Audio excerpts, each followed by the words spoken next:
Welcome to Sci-Fi Verse. Make sure to like and subscribe so you don't miss out on new videos, and enjoy the listening. The stars were just beginning to pierce through the twilight as Dr. Alice Morgan set up her telescope on the hill overlooking Clearwater, California.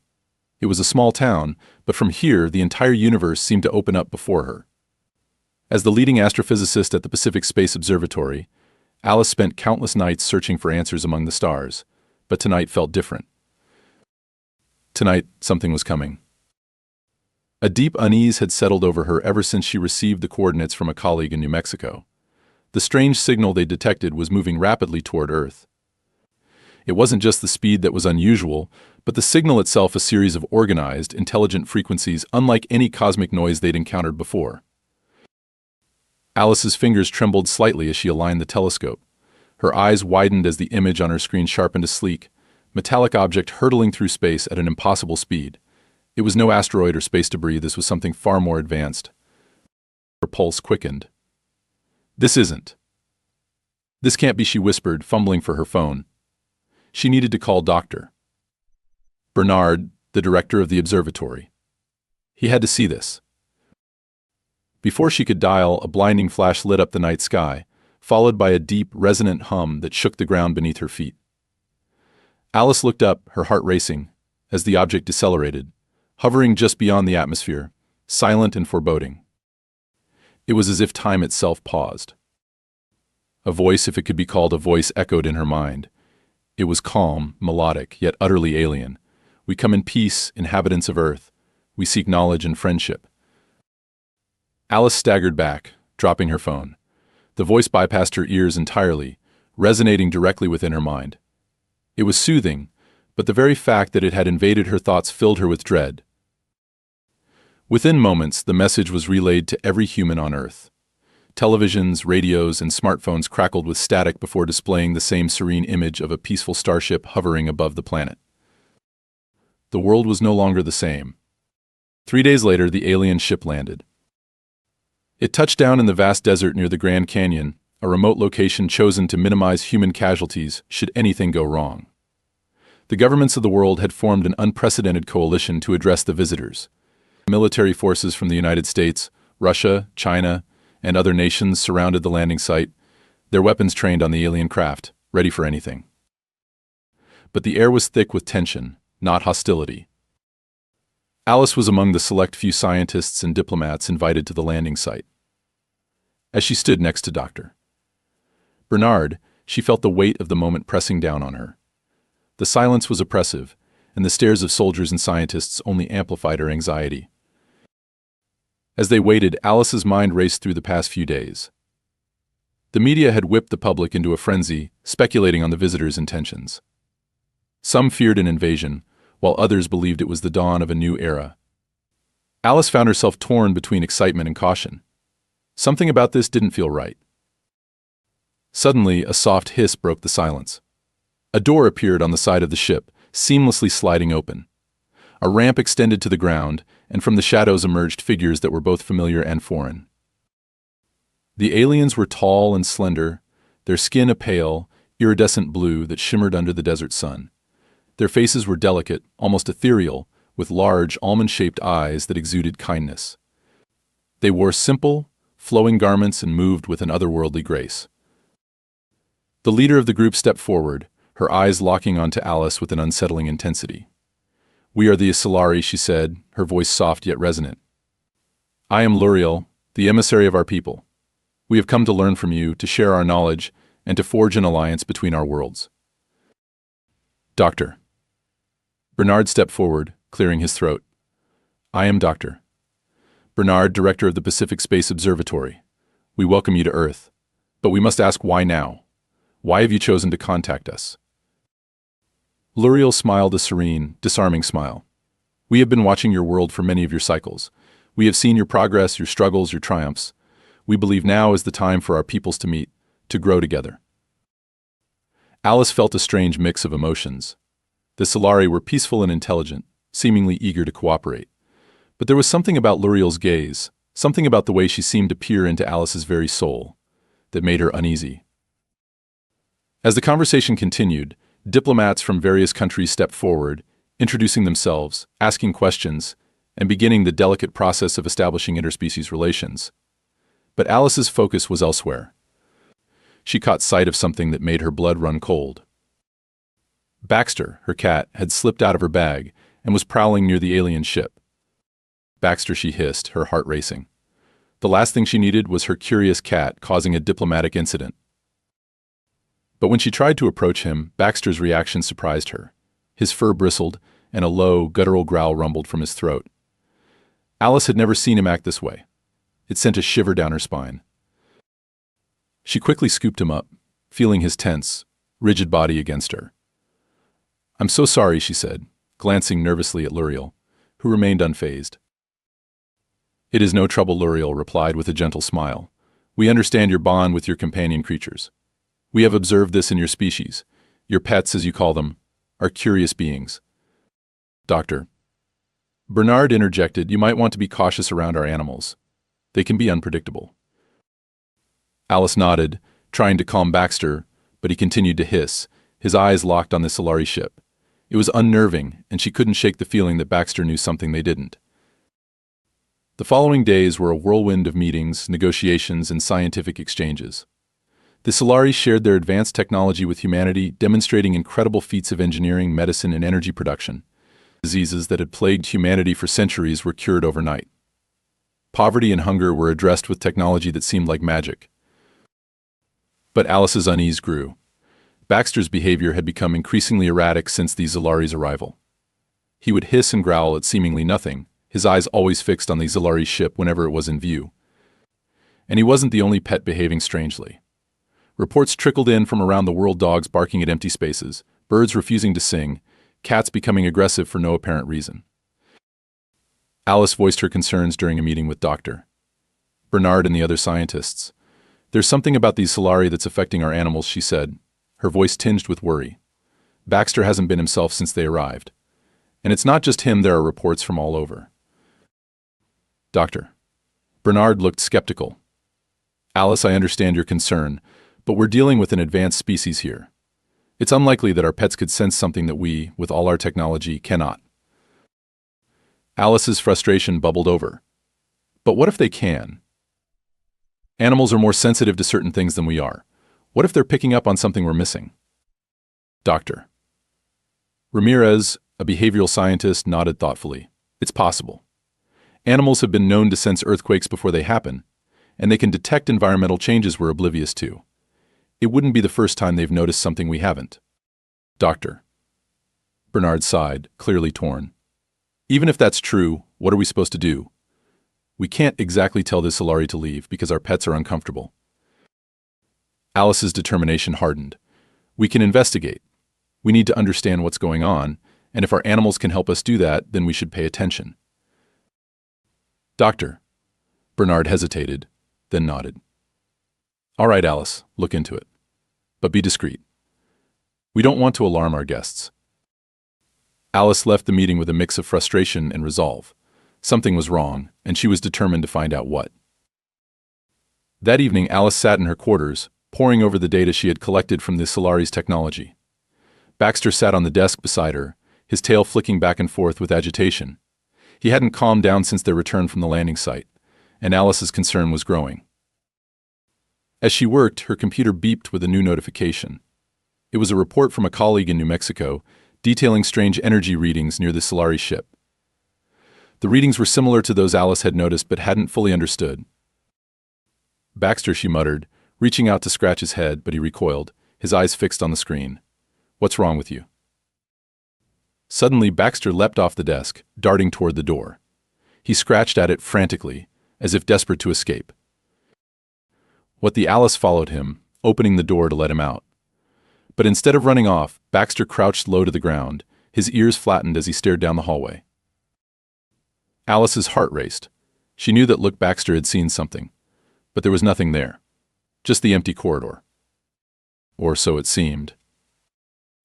She grabbed a flashlight and followed Baxter, who darted ahead, leading her down the hall toward the exit that led to the Solari ship. As they approached, the air grew thick with a strange electric charge, and Alice felt the hairs on the back of her neck stand on end. Baxter stopped at the door leading outside, hissing at it furiously. Alice hesitated, her hand on the doorknob. Every instinct told her to turn back, but something pushed her forward. She opened the door and stepped outside. The Solari ship loomed in the distance, its sleek surface reflecting the moonlight. The strange energy field she had detected earlier was now more intense, pulsing in rhythm with the ship's hum. Baxter hissed again, his fur bristling as he stared at the ship. Alice felt a chill run down her spine. What was he sensing? She took a step forward, her eyes locked on the ship. But as she did, Baxter bolted toward it, moving faster than she had ever seen him move before. Baxter, no, Alice called after him, but he was already halfway to the ship. Panic surged through her, and she sprinted after him, her heart pounding. She couldn't lose him, he was her only family, her closest companion. As she neared the ship, she saw Baxter dart underneath it, disappearing from view. Baxter, she called, her voice trembling. She dropped to her knees, peering under the ship's hull, but the darkness swallowed everything. Suddenly, a low hum filled the air, and the ground beneath her began to vibrate. The energy field around the ship pulsed with a new intensity, and Alice felt a wave of nausea wash over her. Then she heard it, a soft, almost imperceptible growl, but it wasn't coming from Baxter. It was coming from the ship. Alice scrambled back, her breath catching in her throat. The ship seemed to shift, its surface rippling as if it were alive. The air around her grew heavy, charged with static, and she could feel her hair beginning to rise as though a storm was about to break. "What is this?" she whispered, her voice shaking. Before she could react, the ground beneath her erupted in a blinding flash of light. The force of the blast sent her flying backward, and she landed hard on the ground, gasping for air. She could feel the warmth of the explosion on her skin, yet somehow she wasn't injured. The energy seemed to have washed over her, leaving her dazed but unharmed. When the light faded, she saw the ship's energy field flickering erratically, as if it were struggling to maintain its form. The hum grew louder, more discordant, and the ship began to shake violently, groaning as its structure strained under an unseen force. Alice tried to stand, but her legs were weak, and her vision was blurry. She could barely make out Baxter's silhouette emerging from beneath the ship, his fur standing on end. He wasn't alone. Dozens of other animals, cats, dogs, birds were converging on the ship, their eyes glowing with an unnatural light. They surrounded the ship, their growls and hisses filling the air as they stared at the alien vessel with an intensity that was both eerie and awe-inspiring. Alice watched in stunned silence as the animals began to move in unison, their bodies aligning with the ship's energy field. The field pulsed again. But this time the animals seemed to absorb the energy, their bodies glowing brighter with each pulse. The ship shuddered, its surface cracking as the energy field began to collapse inward. The Solari inside must have realized what was happening, because the ship's engines roared to life, trying to escape the animal's grasp. But it was too late. With a final, deafening screech, the ship imploded, collapsing into itself before disintegrating into a cloud of dust. The animals remained still, their eyes glowing faintly as they watched the last remnants of the Solari ship vanish into the night. Alice could hardly believe what she had witnessed. Her heart raced as she crawled toward Baxter, who now stood calmly at the edge of the smoldering crater, his eyes returning to their normal state. "What? What just happened?" she whispered, reaching out to stroke his fur. Baxter purred softly, nuzzling her hand as if nothing had happened, his earlier aggression melting away. Alice's mind was spinning. The animals had destroyed the Solari ship, had somehow harnessed the alien energy and turned it against them. The warnings had been right. The Solari had underestimated Earth's pets, dismissing them as harmless. But they were far from harmless. They were protectors. She scooped Baxter into her arms, holding him close as she gazed out at the crater. The other animals began to disperse, returning to their homes as if nothing had occurred. But Alice knew better. They had saved humanity. The aftermath of the destruction left the world in a state of shock. News of the Solari ship's sudden disappearance spread quickly, but the true story remained hidden, known only to a few. The world believed that the Solari had left voluntarily, but Alice and the others knew the truth. The Solari had been defeated, not by human technology or military might, but by the very creatures they had ignored, Earth's pets. Alice spent the following days researching what had happened, trying to understand how the animals had harnessed the energy and turned it against the Solari. She found that the pets had a unique sensitivity to the alien energy, one that allowed them to disrupt it in ways that no human could have anticipated. She also discovered that the Solari had underestimated more than just the pets. They had underestimated the bond between humans and their animal companions. A bond that transcended words and reason, rooted in instinct and loyalty. But the more Alice delved into the mystery, the more questions she uncovered. How had the pets developed such abilities? Was it something inherent to them, or had they been altered by the presence of the Solari? And most importantly, were the pets aware of what they had done? To answer these questions, Alice began conducting a series of experiments. She collected data from pets across the country, analyzing their behavior, brain activity, and interactions with the remnants of the alien energy. What she found was both fascinating and unsettling. The animals seemed to share a collective consciousness, a network of communication that allowed them to coordinate their actions without verbal or physical cues. This network was strongest when they were in close proximity to the alien energy, but traces of it remained even after the Solari ship was destroyed. Alice's mind raced with possibilities. Could this network be a form of intelligence? Were the pets capable of understanding their actions, or were they merely responding to an external stimulus? The implications were staggering. But as Alice continued her research, she began to notice something else, something that sent a chill down her spine. The animals were watching her. It started with Baxter. He would sit in the corner of the room, his eyes fixed on her with an intensity that made her uncomfortable. At first, she dismissed it as a coincidence, but soon she realized that other animals were behaving the same way. Dogs would stop and stare as she passed by, their eyes tracking her every move. Birds would perch on her windowsill, watching her with an unsettling focus. Alice tried to ignore it, telling herself that it was just her imagination. But deep down, she knew something had changed. The animals were different now. They had seen something, experienced something that had altered them in ways she couldn't fully understand. And they were keeping a close eye on her. As Alice continued her research, she couldn't shake the feeling that something was coming, something even more dangerous than the Solari. The animals seemed to sense it too. Their behavior grew more erratic, more intense, as if they were preparing for a battle that only they could see. Alice's fears were confirmed when she received a message from Dr. Bernard. Strange signals had been detected in deep space, signals similar to those that had preceded the arrival of the Solari. But these signals were different. They were stronger, more chaotic, as if they were tearing through space itself. Alice's heart sank. The invaders were coming back. She knew that humanity wasn't ready for another encounter. The Solari had been powerful, but they had underestimated Earth's defenses. The next wave of invaders wouldn't make the same mistake. They would come prepared, armed with technology that humanity had never seen before. Alice had to act quickly. She gathered her data and reached out to her colleagues, sharing her findings and urging them to prepare for the worst. But as she did, she couldn't shake the feeling that the animals were one step ahead of her.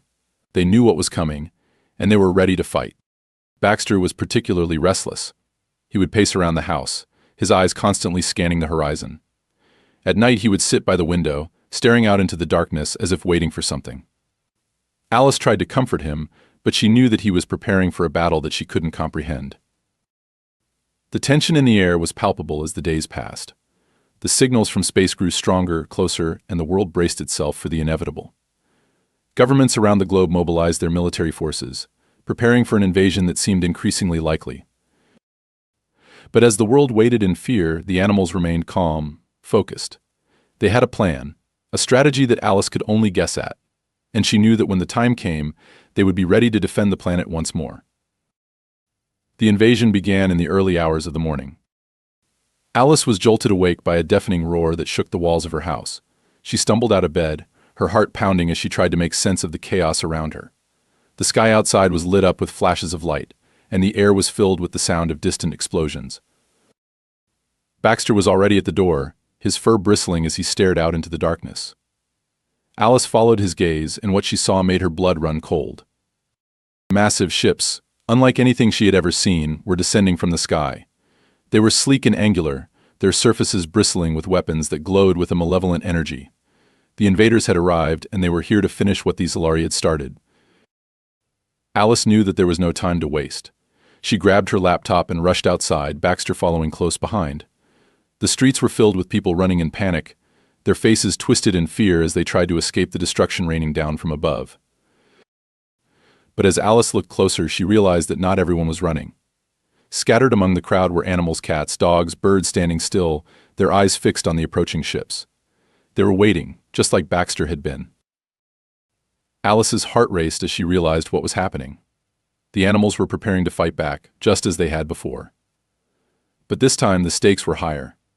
The invaders were more powerful, more determined, and the animals were humanity's last line of defense. She watched in awe as the animals began to move, their bodies glowing with the same unnatural light that she had seen during the destruction of the Solari ship. They moved as one, a coordinated force that defied logic and reason.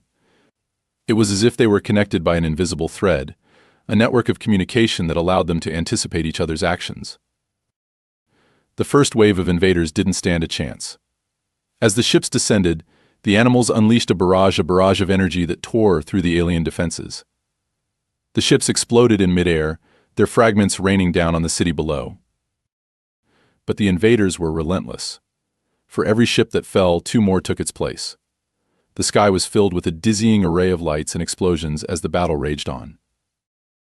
Alice could only watch in stunned silence as the animals fought with a ferocity that she had never seen before. They were outnumbered, outgunned, but they fought with a determination that seemed almost superhuman. But even as they fought, Alice could see that the battle was taking its toll.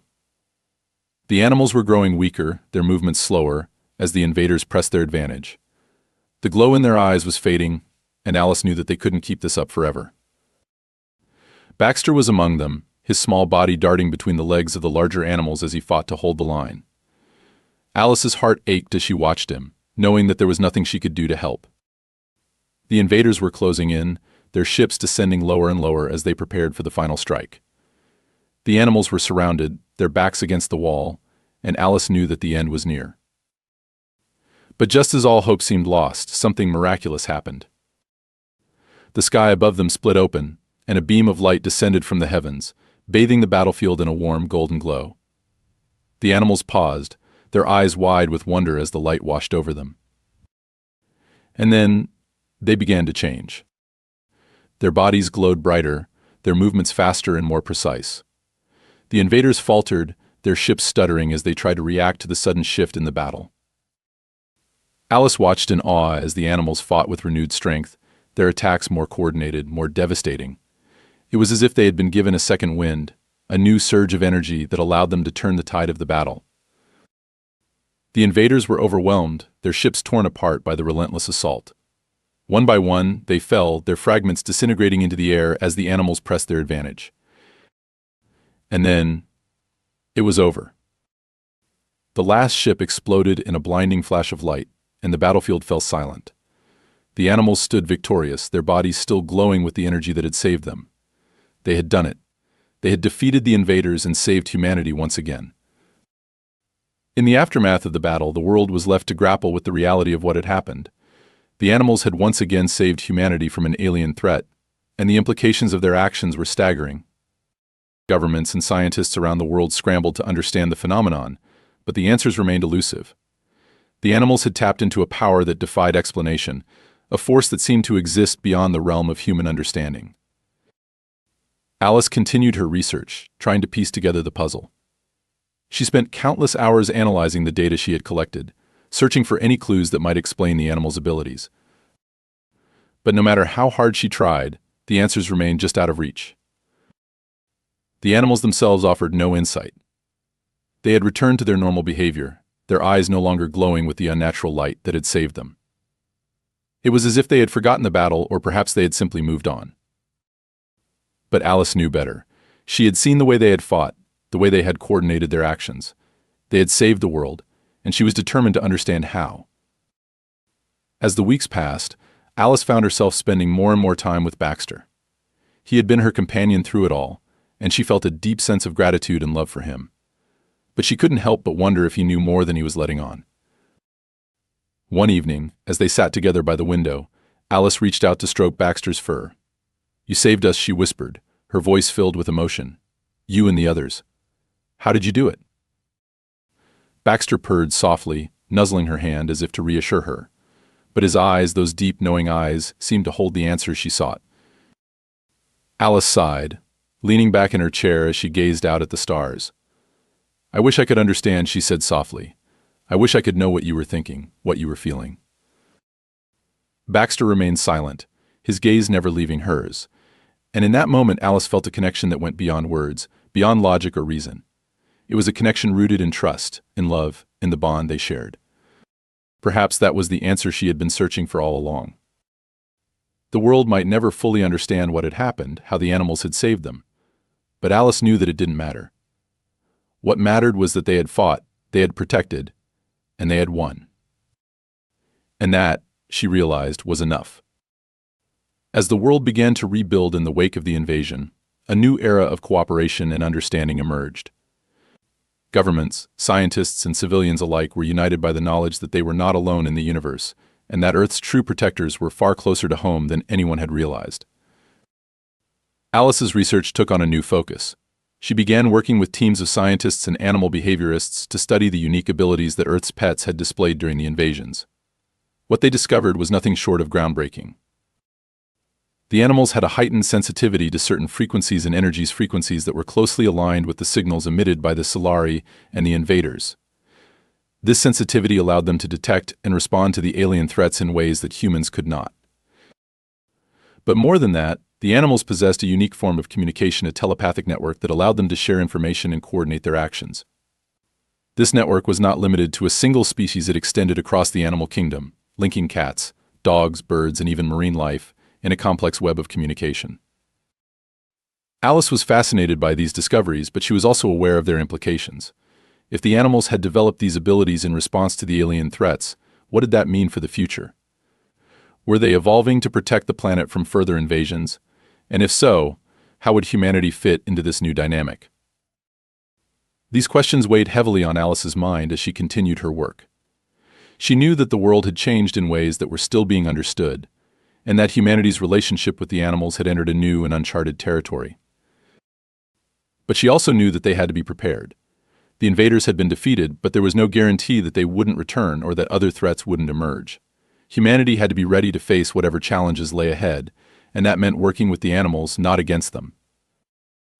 Alice began collaborating with military leaders and strategists, helping to develop new defense protocols that incorporated the animals' unique abilities. They established special units of trained animals, cats, dogs, and even birds who would serve as early warning systems and first responders in the event of another alien invasion. These units, known as the Guardian Forces, were stationed around the world, ready to spring into action at a moment's notice. They were the first line of defense, and their presence provided a sense of security that humanity had never known before. But the Guardian Forces were more than just a military asset. They were a symbol of the bond between humans and animals, a bond that had been strengthened by the trials they had faced together.